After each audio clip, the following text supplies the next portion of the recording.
နိုင်ငံမှာရည်စရာအကောင်းဆုံးစာဘာစာလဲ အကြည်တော်တို့ဘာလို့ရေးတဲ့ဟာတာစာအုပ်တွေ မှားတယ် ဘာတော့ဆို ငါပြောပြလိုက်မင်းမှရည်ရှင်သွားမယ် ပြော မြန်မာနိုင်ငံမှာရည်စရာအကောင်းဆုံးစာက မြန်မာအားကစားကဘာကိုလွှမ်းစေရမည်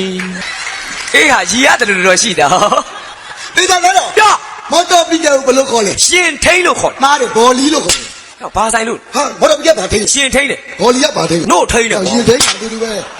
မင်းမေ မေ နိုဘယ်ဆုရှင်ဒေါ်အောင်ဆန်းစုကြည်ကိုသိပါဗလား မင်းယူလို့မေးတာဒီချက်တော့မင်းရိုက်ခံရပြီမြန်မာမဟုတ်ဘူးကဘာကသိတယ်ဒေါ်အောင်ဆန်းစုကြည် ဟုတ်ပြီဒေါ်စုကြည်အဖေနာမည်ကိုပြောပြပါ လွတ်လပ်ရေးပါခင်အာဇာနည်ခေါင်းဆောင်ပိုကျုပ်အောင်ဆန်း ထိုင်လင်း ဟောအဲ့ဒါငယ်နာမည်လေးဟော ဘယ်နာမည်နဲ့ထားကြပါကွာမင်း အစိုးရဆိုတဲ့အထိပ္ပယ်ကိုပြောပြ အစိုးရဆိုတာမြန်မာနိုင်ငံကိုအုပ်ချုပ်တာအစိုးရ မှားတယ် ဘာလို့ မှတ်ထားအစိုးရဆိုတာအစပဲရိုးလို့အစိုးရလို့ခေါ်တာ မင်းမေ လေ ဝက်ကိုဘယ်လိုပေါင်းတော့ PNG ပစ်လို့ပေါင်းရတယ် ပေါင်းအိုးနဲ့ပေါင်းတယ် ဟာဘာကောင်းလဲ လူတကောလုံးကိုခလုံးမတိစူးမကြီးအောင်တောင်းလျှောက်တဲ့နတ်ကဘာနတ်တော့ ကိုစောက်နဲ့ ဖနတ်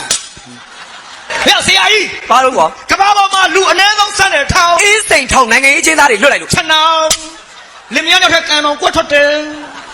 ကမ္ဘာပေါ်မှာအကြီးဆုံးလိတ် ကဘာလိတ် အင်္ဂလိပ်